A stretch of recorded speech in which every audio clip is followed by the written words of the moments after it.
What's up, everybody? Rich Cage 20 here. Doing another Mr. B story today. I felt like doing a quick one, well, quickish, one before going to bed and whatnot, so I decided to pick something light. I was going to pick a different one, but I was like, nah, I kind of want a lighter one, a little shorter one before I go to sleep and whatnot. So today we have This Shopper Got Caught Doing Something Evil. Mature audiences only. I like the sound of that. No idea what this shopper did that was so evil. I imagine was taking something from one aisle, like took the cupcakes and switched it with baking soda, like some fucked up shit like that. I would imagine this is definitely what's going to go down here today. Either way, no matter what happens, I know I'm ready to get into it. How am I looking? I'm looking pretty good. Lighting's alright. Decent. Alright. Let's find out what this evil act this shopper has committed. Besides wearing a mask, obviously. It's pretty fucked up and evil, but this was probably back when you were required to do such. I don't know. We'll get the date here soon and whatnot, but let's find out firsthand what evil shit went down. In 2021, police in Salt Lake City, Utah, discovered a strange video on someone's phone. Now, this video, which at first seems kind of playful, is one of the most disturbing and distressing videos when you realize what it's about. Oh. Fair warning, we're going to play a portion of that video in today's episode towards the end of the episode. What's up? And also, fair warning, the ending to this story is just totally heartbreaking and brutal. I mean, I thought I was getting something light. She was definitely doing something evil. Go damn. Why is it that like he gets, this happens only occasionally. Most of the time he gets it right. But like the background is so pristine and crystal clear, which I assume is green. I mean, it's always green screen. He is blurry as a motherfucker. You know what I mean? Like, that happens in some of his intros where he's just super blurry. Yeah. Shit happens, but it's why you test that stuff beforehand. I wonder what kind of crazy, disturbing thing that could, shit, we're gonna find out, aren't we? So, viewer discretion is advised. But before we get into today's story, if you're a fan of the strange, dark, and mysterious delivered in story format, then you've come to the right place, because that's all we do. We upload once or twice every week. So, if that's of interest to you, please move into the room directly above the like buttons apartment and immediately begin hosting tap dancing classes in your apartment. Done. Also, please subscribe to our channel and turn on all notifications so you don't miss any of our weekly uploads. Okay, let's get into today's story. Hit me with that title, Mr. B. Hit me with that title. What we got today? Caught in front. Yo, she got caught in that high def. Alright. Disturbing images and statements. Viewer discussion is advised. I mean, last time you gave me a warning about sexual content, Mr. B. Well, it's in the future date, technically. But, like, last video I saw personally, you gave me a warning about sexual content. And I was like getting prepared for like some rape and crazy shit to go down, and two people just happened to be naked. You don't see any pictures, you don't see any suggestions. So they just happened to be naked in the story. So if you're gonna give me a warning of disturbing images and statements, like, hit me with something crazy, dog. Hit me with something crazy, Mr. B. I'm ready. I think you don't think I'm ready, but I'm ready, Mr. B. Give me it. Give me all you got. January 28th, 1976, Daniel Halseth was born in a small town in Oregon called Estacada, which is located about 30 miles southeast of Portland. Daniel's family owned a farm, and so from a young age, Daniel became accustomed to getting up super early and helping out with daily chores. This childhood experience on the farm instilled in Daniel a strong work ethic, and it also taught Daniel to really appreciate family, because the family he had grown up in spent all their time together, and they all struggled and worked together every day to make ends meet. In high school, Daniel really began to blossom. He had this wonderful energy and taking out a later off, see, it's not a kid anymore. Building Daniel up. Did Daniel die? Did this lady kill Daniel? Oh, this lady better not kill Daniel now. huge radiant smile that drew people to him, and he was just one of those people that was just naturally gifted at everything he did. Oh, yeah, he's dead. He's fucking dead. Like he's building him up so much. He's Dunning rings, dude. You signed Daniel's death warrant, Mr. B.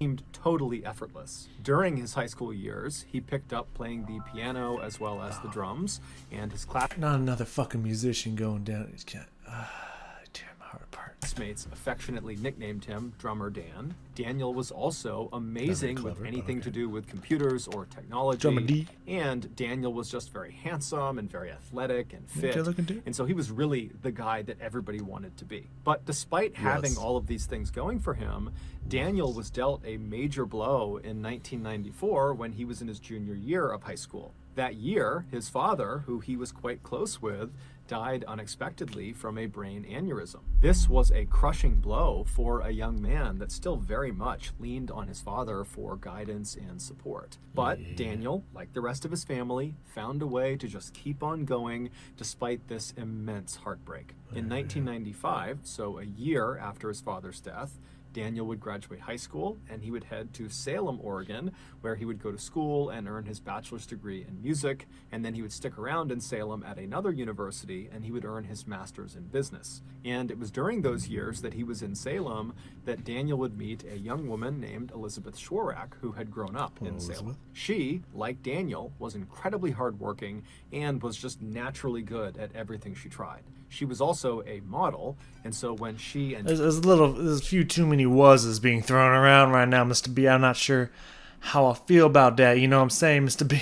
Daniel began dating, they genuinely looked like this beautiful Hollywood couple. In 2001, which was shortly after Daniel had earned his master's degree, he and Elizabeth got married. 5 years later, the couple, who now were the proud parents of 3 young children, 2 girls and a boy, they moved to Las Vegas because Daniel had found work there. Daniel had founded this computer IT company because he was so skilled with computers, and it was really starting to thrive, and many of his clients were in or around Las Vegas. But just a few years after getting settled in Las Vegas, it would be Elizabeth's career ambitions that would take center stage in the family. Elizabeth had always wanted to get into politics, and in 2010, she decided she would run for a state Senate seat in Nevada. But in order to do that, she would need to campaign really aggressively, which would mean she'd be gone a lot of the time. And so Daniel, who was working full-time with this computer company, he would need to keep doing that because that paid the bills. But he would also have to become the primary parent for their 3 children. Yeah. And so when she approached... That's a lot of stress right there.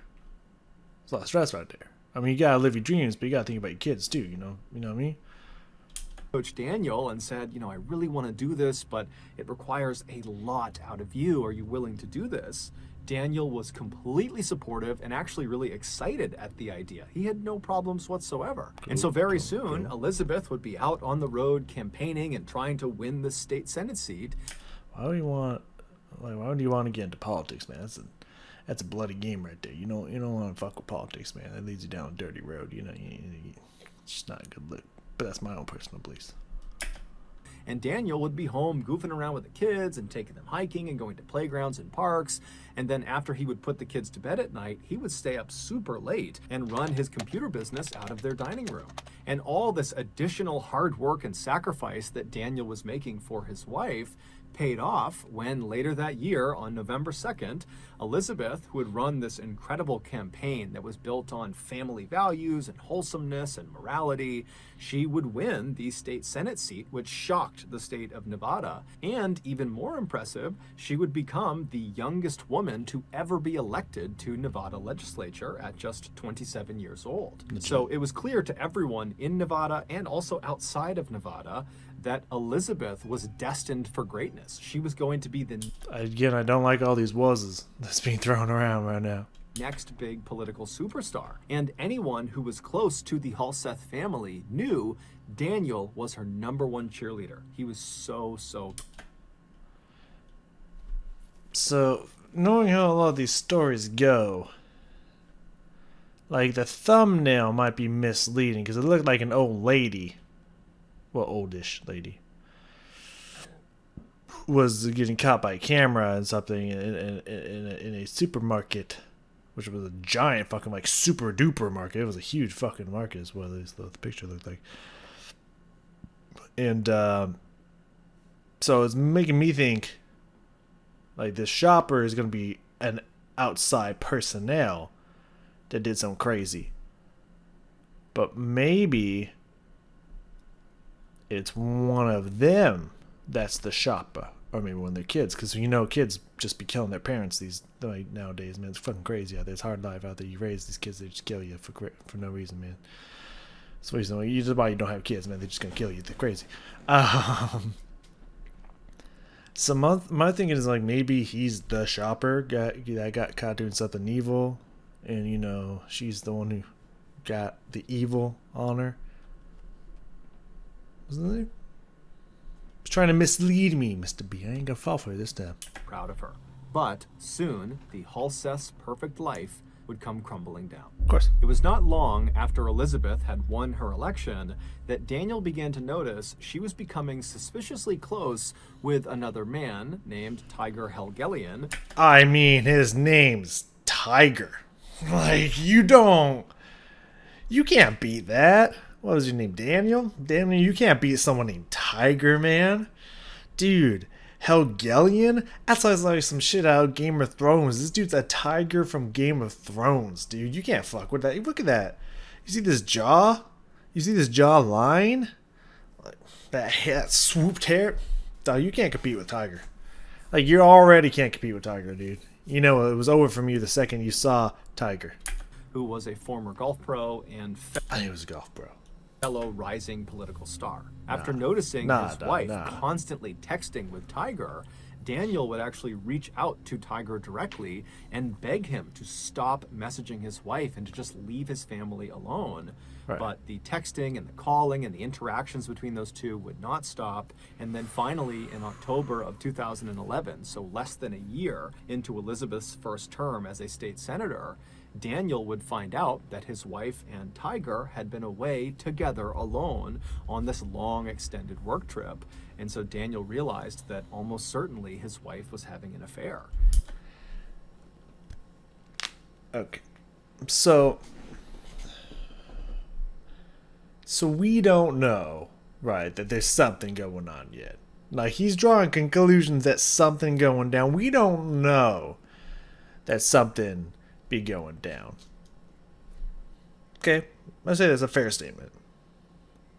However, dude sacrificed everything to help raise your kids while you could just gallivant around doing your political thing. And you gonna do him dirty to be like chatting up Tiger, a dude named Tiger, all the time, and then go one-on-one at a business meeting with him? But I feel like you owe some more respect to your husband. They're married, right? Gonna assume they're married. To your husband. Yeah, if you're gonna have an affair, you have to be married. Otherwise, it's just cheating. You gonna do your husband like that? Even if nothing's going on, and you're just like, oh, you're overreacting and stuff. Like, dude, put everything on hold for you. Raised your kids for a long time while you was out. Least you can do is make him feel comfortable around Tiger. You know what I mean? The least you can do is like, ease his worries. He did everything for you. Girl's already tripping. If he exed her, honestly, I can't say who's at fault here. You know what I mean? I don't know if I can judge the dude if that's this is the path that's gonna go down. That's all I'm saying. And so when his wife came home from this trip and she was unpacking in their bedroom, Daniel walked into the room and he accused her of being unfaithful. And the argument that ensued got very heated, but it did not become physically violent. Okay. Basically, Daniel just screamed and yelled at Elizabeth, swearing at her and kind of losing his temper completely. Right. But at some point, Elizabeth just said, "Daniel, stop." And Daniel would actually stop. And in fact, both Elizabeth and Daniel, when they were called this night, would say, as soon as she said stop, Daniel stopped yelling and he left the room. They're both recalling this night. So it sounds like they're both alive. A little disappointed now. But it sounds like they're both alive. When's the shopper going to come into play? Over the next couple of days, One that might be in jail, so there might be an attempted murder, but they're both still alive. Daniel and Elizabeth would go to therapy sessions at their church, indicating that Church? they both Nah, you don't go to church therapy. You get a professional, man. You don't go to church therapy. were making a concerted effort to try to salvage their marriage. But on October 21st, 5 days after this big blow-up fight about the affair, Elizabeth would go to police and she would claim Daniel had touched her inappropriately. We're gonna let her finish. Okay, I'm gonna let you finish. But Beyonce, what? Okay. So 5 days, it didn't sound like they really gave it the old college try. Okay. It sounds like they didn't give the old college try there. 5 days. She goes to police and says that he touched her inappropriately. So obviously consent's a thing, right? Even if you've been married for a long time, you can't just, ride the horse whenever you want. Consent's a fucking thing. Going both ways. Clearly. But like, you're married. You've had 3 children. You've conceived 3 children. What way could someone touch you that you would think is so inappropriate? You gotta go to the cops. Like, this must be some crazy shit, right? Let's find out. During the fight they had over the affair. And so Daniel, much to his shock, was Touched her inappropriately, like physically? It's confusing. She's selling them down the road. She's trying to get Tiger in there. Tiger Thrones up in there. Why is every golf player named Tiger? was arrested and charged with something called open and gross lewdness, which is effectively unwanted touching of another person. This accusation is quite common, especially amongst people at bars who are drinking. Well, of course. There's lots of unwanted touching that can happen there. Yeah. But interestingly, this particular charge is cited as being one of the more frequently falsely accused offenses because the police do not require any physical proof to actually arrest. So fuck, dude. You should not be able to just say, oh, this person did something, and then you get arrested without any proof. Like, that should not be a thing that happens. Like, there needs to be a middle ground, because obviously, like, it could happen, and people are like, oh, this happened, and the other person's like, you got no proof, and then you can't do anything to them, even though it did happen. I get that. I'm just saying there needs to be a middle ground between, oh, you can just say it and they go to jail, and, oh, well, you can't technically disprove it, or prove it or disprove it. So there needs to be a middle ground. That's just not okay, and just in general. Like, that's kind of upsetting, honestly. Someone. Basically, people are, in theory, able to get other people arrested simply by claiming they inappropriately touched them, even if there is not a shred of proof. It's basically one person's word against the other. After being found guilty of open and gross lewdness, Daniel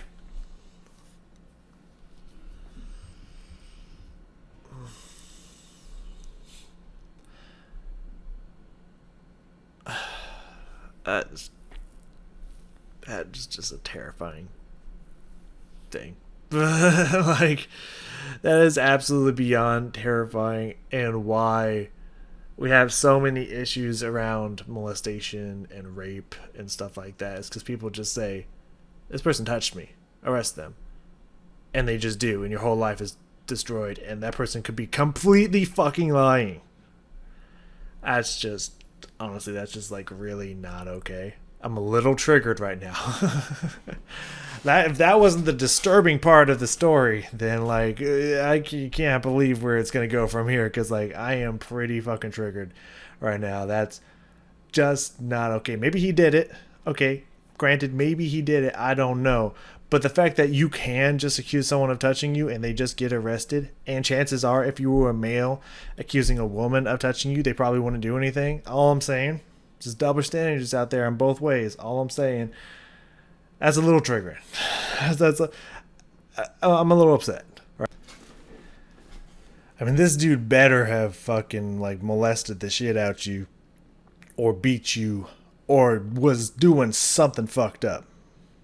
Because if not, and you don't get fucking X'd, I'm going to be very upset about this story. That's all I'm saying. He better have done something.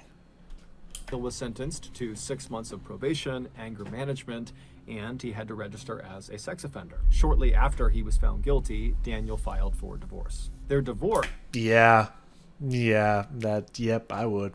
which And guess who's going to have to pay alimony and child support? Guess who probably gets to keep the house? was heavily centered on who gets custody of their 3 kids. I mean, I probably don't have to say it, do I? Was very contentious, it was very bitter, and it was very public. Because Elizabeth was a state senator, she Yep. was in the public eye. Yep. And because her campaign that she had run on to get elected was built entirely on wholesomeness and family values and having good moral character, that when rumors started to fly that she had had this affair with Tiger Helgelian, and The last name is awesome. Both those names are awesome. that had blown up her family, and her husband is being charged with open and gross lewdness. It was just so Even fucking that name doesn't even sound real. salacious that despite her denying that she ever had this affair and acting like she was in the right, Yeah, she was still forced to resign from her Fucking right. I mean, I honestly hope that. I hope he's innocent, because otherwise that's kind of really fucked up. But like, that's what you get. That's what you get. Out there, fucking tigers. Like fucking, you were riding on that high train. It'll come crashing down eventually. I don't know. She could be completely innocent, and she got fucked over.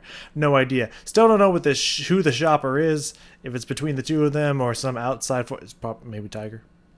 It's Tiger. But I wonder when the shopping spree comes into effect. We still got like 19 minutes to find out. state Senate seat in February of 2012. The divorce would finalize later that year, and most likely because of Daniel's new sex offender status from the open and gross lewdness charge, he was denied custody of the 3 children. I mean, I didn't have to say it, but that was my guess. Who would get the kids? Oh, I wonder who always gets the kids in these cases. Even if they're horribly abusive drug addicts, who always gets the kids? Our justice system is really fair and definitely not sexually biased at all. Despite the fact that for the last several years, he had been the everyday primary parent. So Elizabeth, she gets custody of all 3 kids, and she promptly leaves Nevada to go to Alaska with her 3 kids to I mean, that's a jump. That's just a few states away, really. live with Tiger Helgelian.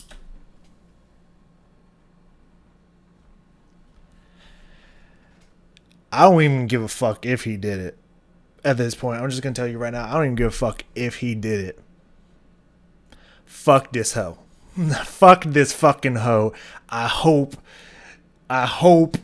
what was caught was some strangers got her by the hair and is just ripping, man. Fuck that hoe.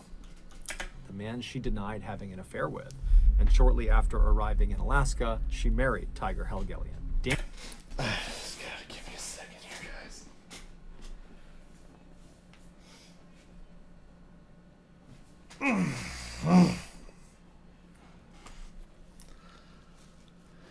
It's like the girl on fucking Am I the Asshole? Who claimed she wasn't in love with her ex and then ended up marrying her ex after they broke up. I don't even think we've gotten to the disturbing part of the story yet, and I'm fucking fiery, man. I'm pissed now. Like, I'm mad. Like, oh, I hate this shit. Like, this shit that happens all the time pisses me off. Like, again, I don't know if he did it or not. Maybe he did it. Maybe Home Dude did it. I don't know. But the fact that she pretended, maybe had an affair, maybe didn't, but she was definitely interested. Clearly. The fact that she gets his whole life destroyed, then runs away with the kids, getting full custody, even though she hasn't probably been taking care of them for the last, I don't know, how long does it take to run a campaign? 6, 12 months somewhere. And he's been the sole loving parent She gets the kids and runs away to Alaska to marry the dude she claims she did not have an affair with. I want to punch her in the fucking face. I want to try to fuck with Tiger, man. Tiger Throne would fucking destroy me to pieces. He would pull out a sword, yell some epic monologue, and stab me. I can't fuck with him. I would love to punch that hoe in the face. All I'm saying. If she does not die at the end of this story, I'm going to be a little sad. I ain't gonna lie to you, I'm gonna be a little sad. I want some karma. I want Tiger to be beating her in the face and the camera in the fucking Walmart. I don't know. But I'm gonna be a little upset. Maybe some crazy twist will happen that will like lead me another direction. That I'll be like, okay, never mind, I apologize. But at the current moment, at my current furious state, I'll be very disappointed if she's not dead at the end of this. Anyways. Daniel was heartbroken. It was like his life had blown up in a matter of seconds. But most devastating of all was that his kids, who he called his three little angels, I've taken from you, and you probably got to give child support to some bitch living in Alaska with the person she said she wasn't having an affair on you. Were now so far away from him, he couldn't even see them if he wanted to. Yep. But just like he had done back in 1994 when his father passed away, Daniel just found a way to keep on going despite this. I mean, you either go find them going on a killing spree and just end it all, or you just say, fuck it, and move on with your life. There's nothing else you can do, really, in that situation. Horrible pain he was feeling. Over the next few years, Daniel would pour himself into his computer business and really make that his full-time effort. Get that dough, man. Get that dough. He would make every effort to see his children any chance he got. But because his relationship with his ex-wife Elizabeth was not good, it was really difficult to see his kids. Eventually, Daniel I wonder how the relationship wasn't. They didn't leave on good terms. That's weird. Meet another woman named Bogdana, and they would actually get married. No. You didn't learn your lesson the first time, Daniel. Your name's Daniel, right? I can't remember. You didn't learn your lesson the first time, Daniel. Like, pussy leads to the dark side, bro. Like, you don't, like, a woman does that all to you, and you're like, I'll give another one a shot. Nah, dude, that's when you're just like, maybe I learned to like guys. Like, maybe I just, like, learned to be gay. It's not really something you can learn, something you're born with, but, like, maybe you're just like, you know what, fuck it. Maybe I just try being gay for a while. Like, I think after that shit, like, fuck women. You know what I mean? You don't try again. You don't, like, round two, maybe this time will be better, man. You want to pay alimony to 2 different women? Bitch, you crazy. Bitch, you fucking crazy. Like, I'm getting that, rusting off that dumb motherfucker sticker. I'm getting ready to stamp it on you, dog. You don't try round 2. After you just get fucking taken for everything, you don't go round 2, dude. You don't fucking try round 2. You crazy. When that happened, it seemed like in the eyes of Daniel's family, he was starting to kind of finally get his life back on track. Around this time, Daniel began sharing more and more of his life on his social media channels. And every post he made, and he made lots of... Keanu? Is that Keanu Reeves? Nearly every day were so overwhelmingly positive and optimistic, and it really showcased his wonderful personality that was all about lifting up your fellow person and just being a good human being.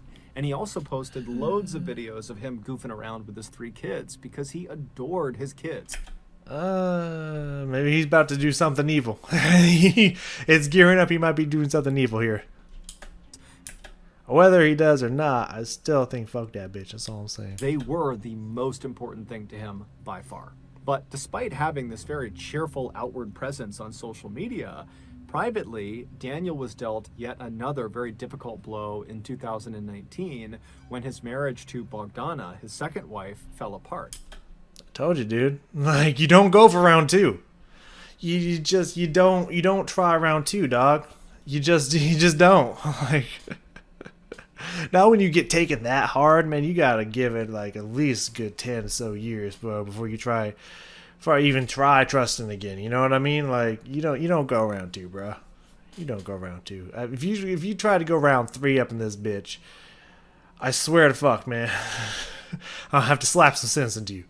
and so once again, Daniel was all alone. His social media posts around the time of the second divorce remained positive and very optimistic for the most No, this dude's a broken shell of a man. Like, you're done, man.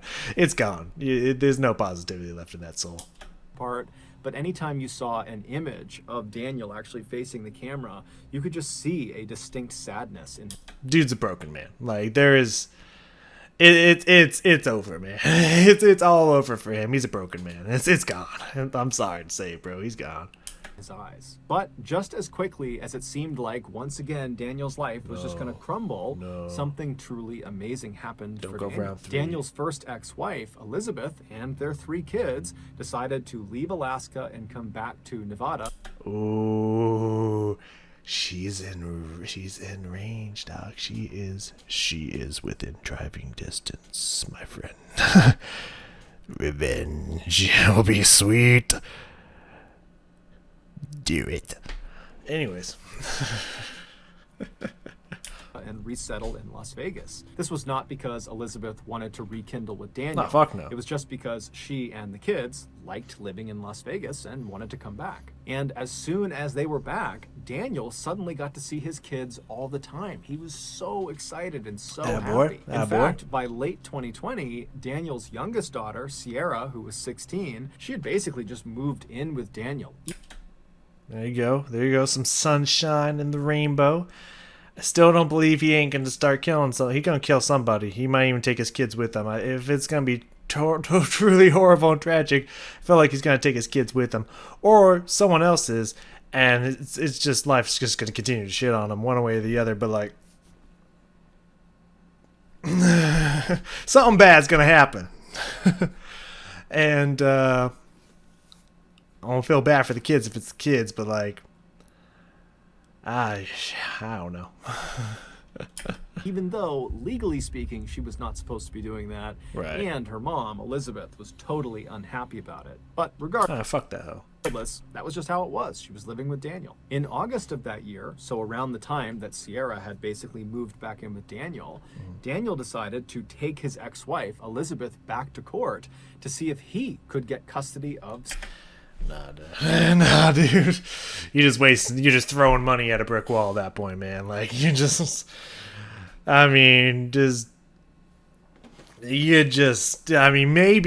it happens, but like, that's, it's like, clearly the kid wants to live with me now. The kids are old enough and they can say their piece, and that might help them, but good luck, dude. Yeah, good luck, man. If you just want life to keep shitting on you, you're definitely trying your hardest. Sierra, because Sierra was the only minor of their 3 children. She was still 16. Right. And at that point, Sierra was already living with him. During the recorded video sessions between Daniel, Elizabeth, and the judge, Daniel would tell the judge that life in Elizabeth's home was totally toxic and not...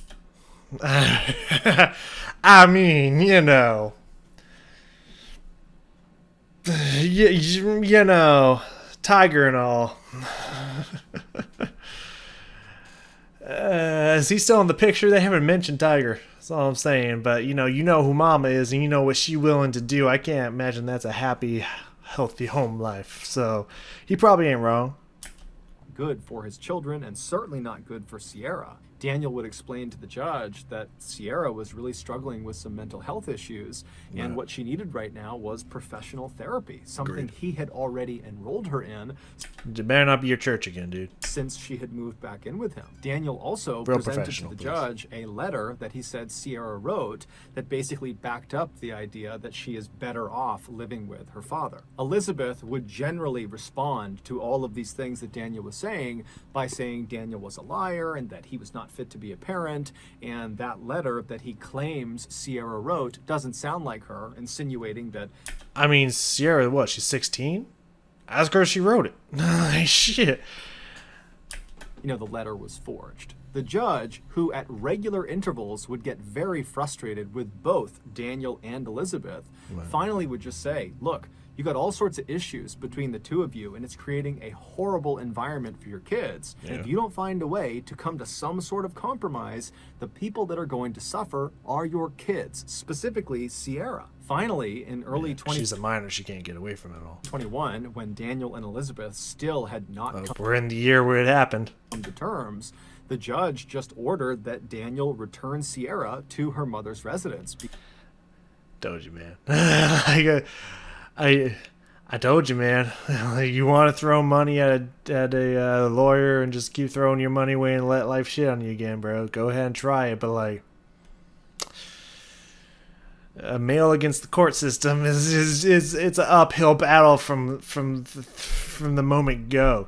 Even if she was a toxic junkie, it's still an uphill battle for you. Like, it's how the court system goes, dog. Like, but if you want to throw the money at a lawyer, go right ahead, bro. You just like life shitting on you. But it was a valiant effort. It was a valiant effort. Because legally speaking, Sierra was supposed to be in her mother's care. And so begrudgingly, Daniel would take Sierra and he would bring her back to her mother's house and he would say, okay, go see your mother, and then he would drive off. But later that night, Sierra would sneak out of her mother's house and just run back to be with her dad. Needless to say, Daniel was not unhappy about that turn of events. The custody... Right, but like, at the same time, like, hon, you're putting me in a bind because they could try to arrest me for that. So like, trust me, I want you to live here too. Everyone knows fuck your mom. But like, they're gonna arrest my ass over it. So like, you need to get back over there and I'll see what I can do. like that's kind of how that conversation should go, buddy. You don't want to go in jail again. Well, I mean, technically, like, he was in jail, not in jail, Anyways, he got off pretty light, which is good. No, registered sex offenders, nothing light that haunts you for the rest of your life. Even though it still hasn't been proven or mentioned whether or not did he actually do it. But maybe we'll find that out within the next 14 minutes. Battle over Sierra continued to rage for the next several months, with Sierra opting to still remain at her father's. That should mean something, right? Like, I know she's a minor, so you can't probably necessarily bring her in for testimony. Even because it could be like, oh, well, she's clearly being coerced by one side or the other to say this or something like that, because she's a minor. But like, the fact that she wants to be with her dad and running away from her mom should say something. Now, I just had a horrible feeling about this scenario here. So, again, something untoward could be happening between Daniel and his daughter here. Whatever that means, I don't know. She doesn't look unhappy, but she doesn't look like comfortable in this picture. Necessarily. Is a little close. And the XOXO, you know what I mean? A little fishy. Also, he could have kidnapped her in the middle of the night. And she doesn't know what to do because, like, well, it's my dad, It still could go real south real fucking fast here. Place, despite the court order, despite her mother pleading with her to come home. And then in April of 2021, something very odd happened. Yeah. On the morning of April 8th, several $100s was withdrawn from Daniel's bank account. Ooh, ain't good. Ain't a good sign. He running somewhere. From a few different ATMs around Las Vegas. This particular bank account was shared between Daniel and his second ex-wife, Bogdan. Ooh. Why do you still have that account open, dog? That's your ex. Any account you have with your ex, you close that shit. Like, you close that shit, dog. Like, nah. At least you take your part of the money and bounce. You know what I'm saying? They just hadn't gotten around to relinquishing control to one or oh, you shoulda. the other. And so these particular withdrawals were kind of uncharacteristic for Daniel or for Bogdana, and so they were flagged as potentially fraudulent. Yeah. And so the bank sent notifications to both Daniel and Bogdana saying as much. And so Bogdana, she gets the messages that there's been these potentially fraudulent charges. She knows it wasn't her, and so she calls Daniel, but Daniel doesn't pick up, and so she texts Daniel. But again, silence from Daniel. Thinking this was a little bit odd, Bogdana reached out to Daniel's mother, Christine, knowing that Daniel and his mom spoke. Yeah. Video reset. nearly every day. And so she filled the mother in about what was going on. And after getting all the information from Bogdana, Christine would try calling and texting Daniel, but still got nothing. And so she reached out to her granddaughter. Yeah, there's something going on. There's something going down between him and his daughter. So he's trying to flee and bring her with him or something. Something crazy's going on here. Sierra. And so she calls Sierra. Sierra doesn't pick up. She texts Sierra asking to speak to Daniel, and Sierra doesn't get back right away, but eventually she responds to Christine, and the response just said, his phone has been acting up, but he's okay. That's not what she said. He's okay. It should be all fixed by tomorrow night. No worries. Should be fixed by tomorrow night. No worries. Now, Christine was relieved to read that her son and her granddaughter were just fine. I think that's Danielle texting on her phone. But at the same time, there was just something odd about the fact that she could not get in touch with her son, and that Sierra was kind of acting a little bit cagey, not answering her phone. Yeah, she even said, oh, cagey. Which was unlike her, and then sending a message that didn't quite sound like her. Yeah. But either way, Christine just let it go and figured she would be in touch with her son over the next 24 hours. But the next day, by 10 a.m., when Christine and Bogdana had not heard or seen Daniel, Christine again reached out to her granddaughter, Sierra. She called her, but she didn't pick up. And so she texted Sierra, this time demanding that she put her father on the phone. But Sierra did not put her father on the phone. Instead, after a few minutes, Christine just got another text message that said something to the effect of, my dad's in the shower, so he can't talk right now. Christine, at this point, it was like her radar was up, and she knew... Yeah, something going down. Something going down. What if the kid kills her dad? That's crazy. I still think it's her dad. There was a real problem. She didn't know what it was, but there was a problem, and someone needed to go over to Daniel's house and make sure he and Sierra were okay. Yeah. And so Christine contacted a woman named Peggy Newman, who was Daniel's landlord and a close friend of Daniel, and she asked Peggy, would you mind going and doing or a the welfare cops check at Daniel's house? I mean, the cops would work too, but you know, it's whatever. And Peggy would say, of course, no problem, but I won't be able to get over there for at least several hours. So Christine said, no problem. But as soon as she hung up, Christine just was so anxious, waiting to find out what was going on with her son, that at 1:46 p.m., when still Peggy was out running errands, could just call the cops. Put that one out there. And had not done the welfare check yet, Christine just called the police and asked them. There you go. Okay, could just call the police. Like, this is their job to make sure that people are alive if there's no contact from them and things are being very suspicious, and there's this weird custody thing going on and the kid's acting suspicious. Like, yeah, it's like their job to check in on that shit. So like, call the cops. Like, to do a welfare check. Yeah, I need a welfare check. I don't know if on who are we doing a welfare check? For my son. He's been missing for 2 days. Oh, I thought like check, like money, welfare check. Like check on his well-being. Got it. Okay. I was like, are we talking about money here? Are we trying to use some lingo or? Okay, got it. Work's called. His family's called. I've called. His ex-wife's called. And there's nobody answering the phone, and nobody is there's nothing.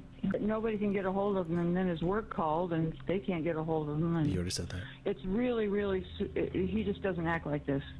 But as it would happen, just a few minutes after Christine placed that 911 call, Peggy Newman and a friend of hers actually arrived at Daniel's residence ahead of the police.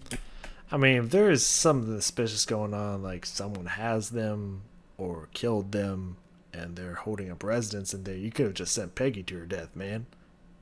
Get the cops in there first, you know what I mean? So when they got there, they hopped out of their car, they walked up to the front door, and as they're knocking on the front door, they look over into the driveway, and they see Daniel's car, which was a blue Nissan Altima, is not there.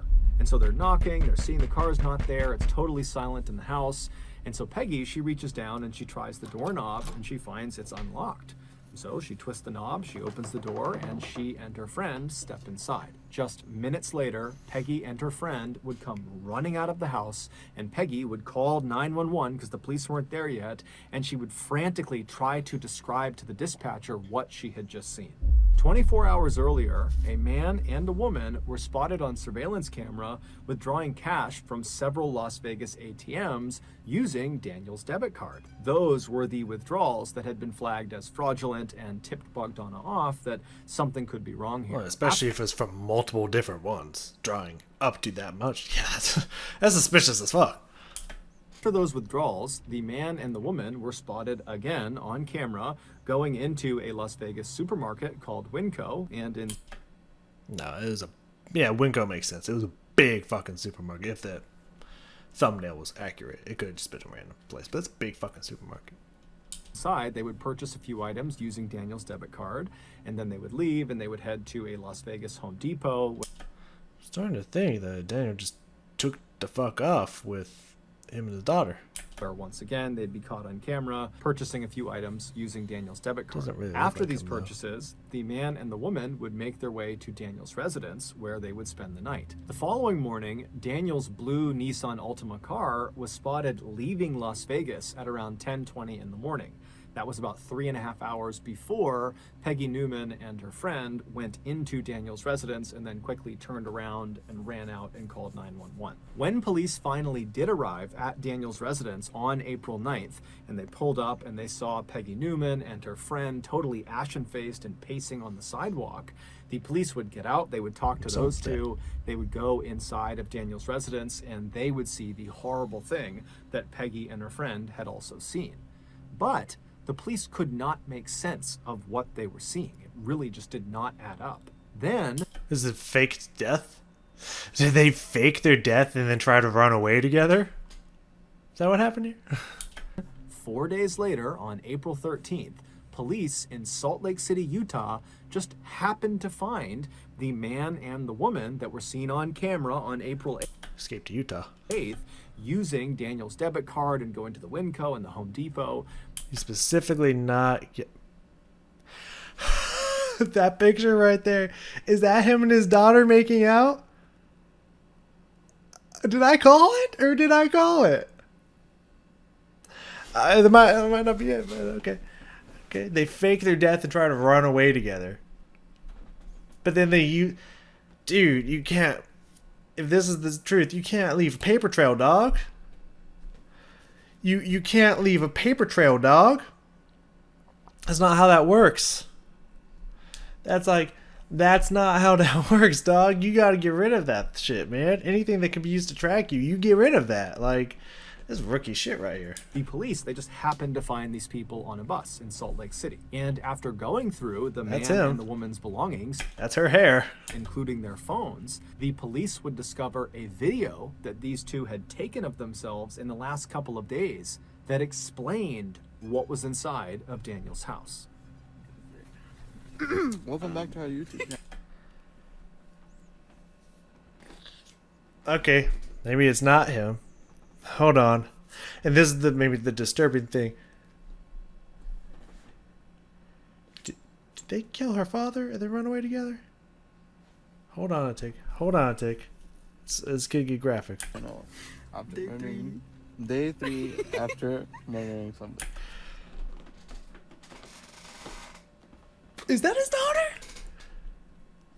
Is that on the cell phone by police? Wow! Don't put that on the camera. Yeah, seriously though, that's a confession. That's all. It was worth it. The young man and the young woman you just saw joking on camera about murdering someone were 18-year-old Aaron Guerrero and his girlfriend, 16-year-old Sierra Halston.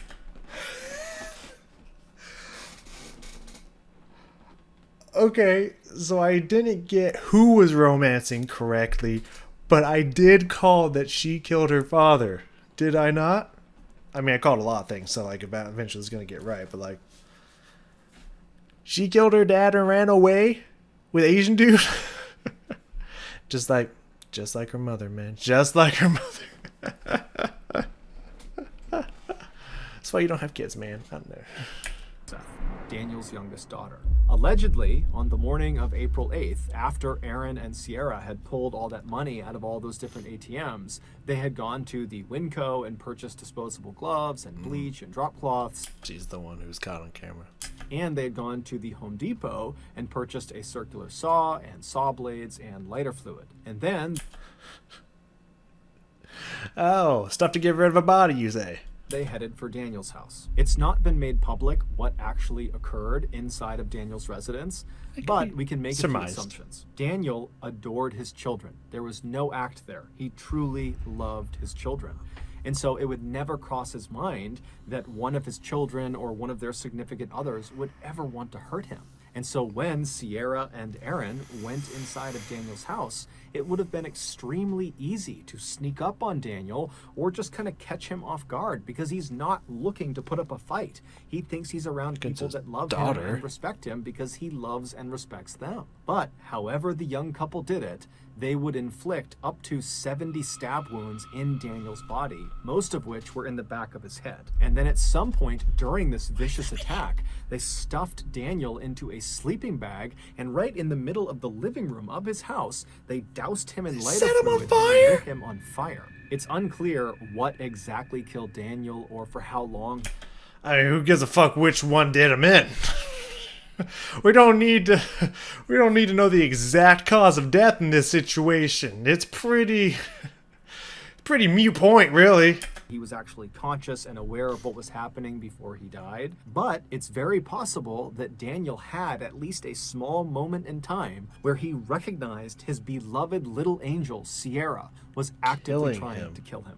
After Daniel was either dead or incapacitated, the young couple tossed their pocket knives into the sink, and then they retrieved their circular saw as well as a chainsaw and began attempting to dismember Daniel's body. But they were unable to do it, and so they just kind of set the saws down in the middle of Daniel's home with bits of Daniel stuck on the grooves of the saw. At that point, Aaron and Sierra attempted to destroy evidence inside of the house by scrubbing everything down with bleach, but it was totally ineffective. And so at that point, the couple decided they would just burn the entire house down, and that would destroy all the evidence. And so around the time that Christine texted Sierra and demanded to speak to Daniel, and Sierra wrote back, "Oh, he's in the shower, he can't talk to you right now," that was probably around the time that Sierra and Aaron were actively trying to burn the house down. But the fire they set was just not very big and it kind of smoldered out. And so they would just kind of leave all of the evidence all over Daniel's house, and they would leave Daniel's destroyed and burned body kind of propped up against the door leading into the garage. And they would just leave the house, hop in Daniel's blue Nissan Altima, and at around 10:20 in the morning, they would leave Las Vegas. The only reason police were able to apprehend Aaron and Sierra in Salt Lake City a few days later was because the couple had made their way to Salt Lake City and hopped on a bus, and Aaron had not paid the fare. He had just snuck onto the bus. And so at some point, the transit authority had come through the bus, and they were asking people to show their tickets, and Aaron didn't have one. And so when they discovered this, they asked for his name, and when they entered his name into their system, it popped up that the Las Vegas PD were actively searching for him. While only Sierra knows why she turned on the one man who would forever love her and would forever support her, what we do know is around the time that Daniel and Elizabeth had gone back to court and they were having those virtual meetings with the judge to decide who was going to have custody over Sierra, Sierra had begun dating Aaron, and she had fallen totally in love with him, and it seemed very much like Aaron had totally fallen in love with her. And somehow Daniel caught wind of the fact that Aaron and Sierra were planning to run away secretly and go move to Los Angeles. And so when Daniel heard this, he told his ex-wife Elizabeth, and then they would go and talk to Aaron's parents, and they would tell them about this plan to run away. And both sets of parents talked and decided it was in both child's best interest if they stopped seeing each other. And so starting in early 2021, the parents forbade their child from seeing each other, and that was it. But even though all the parents were involved in this decision, because Sierra was at the time living with Daniel, it seemed like she focused her rage about this decision on Daniel because he was the one kind of enforcing the rule. And so it's believed in April of that year, Sierra decided she would just have to kill her father in order to get her boyfriend back.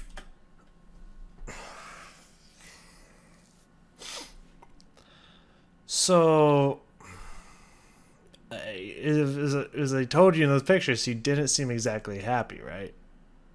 Like, even in this picture right here, she really doesn't seem happy. So this is backlash and cause from, obviously parent separation and whatnot, not being able to have both role models in your life.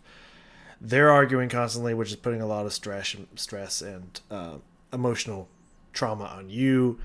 And then you find something that actually can get you away from your parents hating each other and all this fight and trying to decide who gets you, which the other ones didn't have to deal with because they were adults. They could choose to. They were no longer minors. They could choose to live wherever the fuck they wanted. So she found somebody who actually allowed her to be free from this constant pain that she was going through. And then they said, no, you can't have that, because they were thinking of just running away. So she could run away from all this stuff she was having to constantly deal with these lawyers and parental feuding and whatnot, which is not good for the psyche and the mental state. And then her option was, then that created all this rage that the only peace she was getting was taken away from her. She had to kill one of them so they could run away together. Happened to be her dad, because that's where she was staying. Because she hated her mom, because her mom was a toxic bitch. So she didn't want to stay with there, but she didn't care about the fact that he probably treated her better than anyone else in her life. She wanted to go away with this dude. So I understand that decision that she made. It wasn't a good one. It wasn't the same one. It wasn't the right one. But I understand it didn't just drop out of the sky. Just why would you do that? I can see where it's coming from. It's just still not all their decision to make. So I have other stuff to say, but I'm gonna let the rest of the story play out. In Daniel's obituary, his family very conspicuously left Sierra out, saying that Daniel was survived by two loving children. Fuck her. children, not 3. His family has also come out and publicly stated that they hope Sierra and her boyfriend are given the harshest penalty allowable by law. Yeah, dog. It's pretty bad. Despite the existence of this confession video that Aaron and Sierra took of themselves talking about murdering Daniel, they have pled not guilty and are currently awaiting trial. Yeah, because this happened a year ago, so yeah, they probably have not been sentenced yet. They are locked up around the waist. That's crazy. I mean, they have murdered. It makes sense. That's fucked, dog. So that's going to do it. If you got something out of this episode,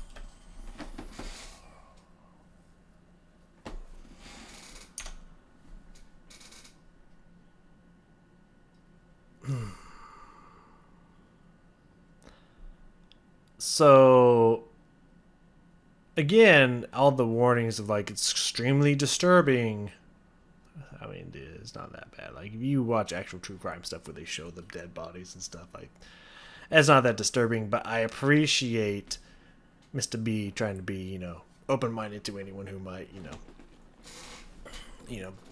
that they can be easily triggered by stuff like this and whatnot. Hearing your kids just openly laugh about murdering the dad could be a very triggering thing for some people, and so I appreciate him giving that warning and whatnot. But again, it's just all the multiple warnings, both verbal and visual, and it's just it wasn't that bad. It wasn't that holy shit disturbing, you know what I mean? It was just unnerving, and definitely makes me not want to ever have kids, because the majority of them just seem to kill the parents. I don't know what is going on here with these kids these days, but they're crazy. My kid's a fucking psycho, yo. So I don't know if I ever want to have kids. I mean, having second thoughts about adopting now, but because we already know they're gonna have baggage. They might just kill me just because they got issues. Shit. All right. What really is just irking to me? What really is just so shitty about the story is this man was literally shit on his entire life. Lost his father in high school. Like, that's brutal. Falls in love, has 3 kids. Lady's a fucking cheating whore. Ends up fucking around with Tiger, who never came back in the story, unfortunately. Because that name's great. Starts fucking a tiger. And, like, then claims, no, I didn't do that. By the way, mark him as a sexual predator, which, again, may or may not have happened. I doubt in a fight you're going to be like, let me molest you. I seriously doubt that. Like, that just seems like she knew as a senator or whatever fucking thing she got to, she knew like, oh yeah, this is the law. They're not going to check. I could nail him for this. Is my guess. Because if anything, it would have been like beating her. But she knew like, oh, if that didn't actually happen during the fight, like, then I can't accuse him of it because I'll be able to prove that did not happen. And that won't look good for me. So bitch accuses him, and I'm guessing by how just life has continued to shit on this guy unfairly. Pretty sure he didn't do it. I mean, even if he did, like, yes, consent's a thing, but that's your wife that you've had 3 kids with. Like, what kind of, like, he was just in a fight and just like honk honk or something. Like what kind of touching could he do that you'd be like, oh, he did inappropriate touching to me? You know, I seriously doubt that situation occurred during a heated fucking fight. You know what I mean? I seriously fucking doubt it. If he was going to in a serious fucking fight like that, it would have been rape. He would have probably just raped the shit out of you. It wouldn't have been just, surface touching or some shit. I believe she completely falsely accused him. Got him marked as a sexual predator for life. Just because. She wanted to leave him and go be with Tiger. So the cheating hoe takes his kids away from him. Dude has to barely see his kids ever because of a lying cheating whore. And then when he gets married again, finds some happiness, takes the huge leap to try to get married. I don't know why the fuck he would do that, but gets married again, gets done dirty again.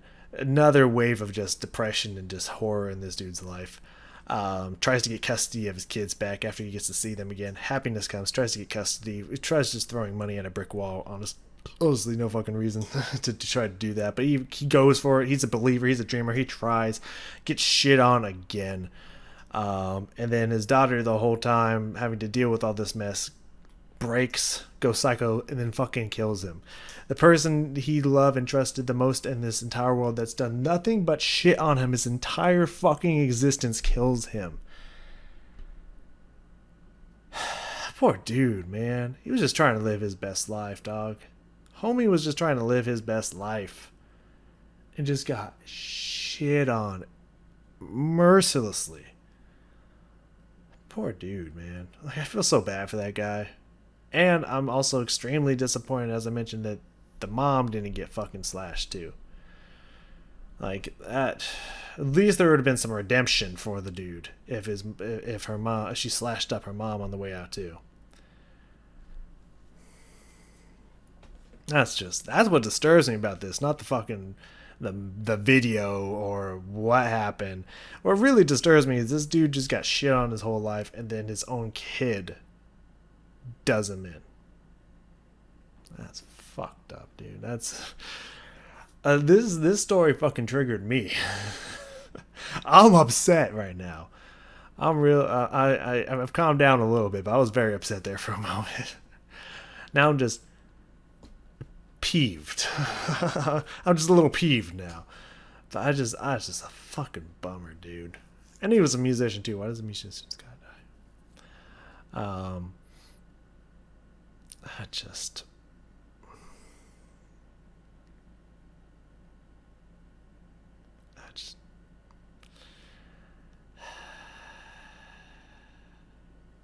So, is there any lessons to learn here? I mean, I have a few joking ones, like, pussy leads to the dark side. Everyone knows that. Just look at Frollo, Vader, like it's how it goes. Um,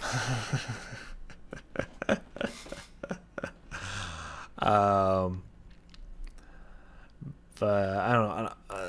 I only got joking ones like don't have kids because they're gonna kill you. I mean, neither of my siblings have killed my parents.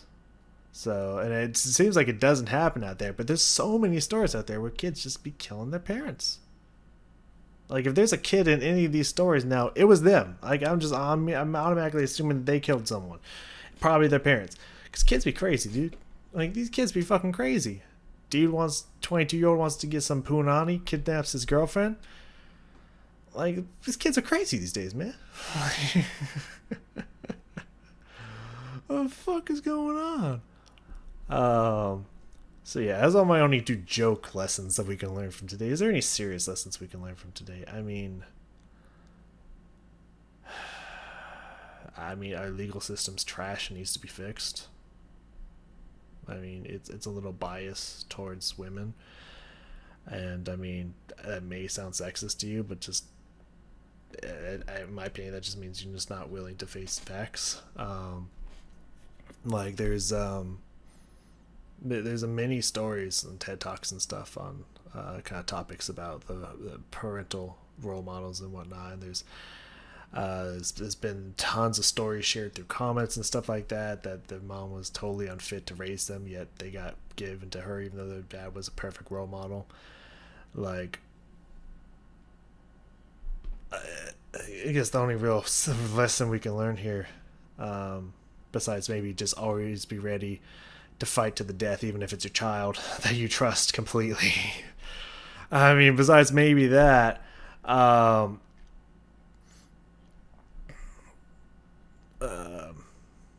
be like Dwight K. Schrute and just have weapons planted everywhere that you're ready to grab and use. Like, don't trust your kids.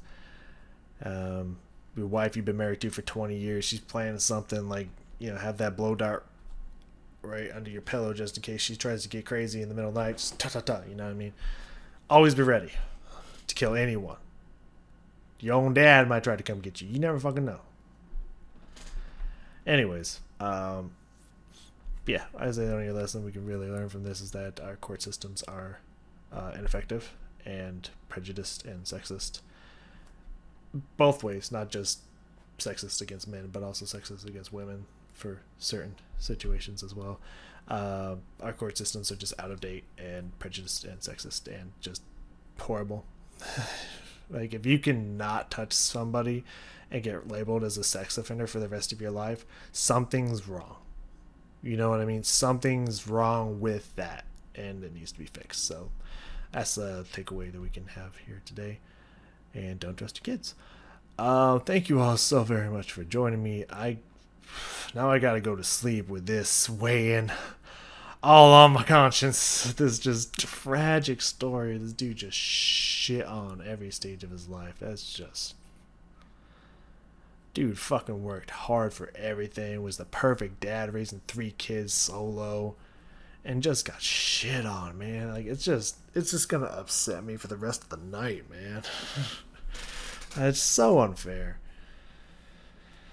Life's a bitch, dude. Life's a bitch and then you die. That's another lesson we can learn. Thank you all for joining me. I'll see y'all next time.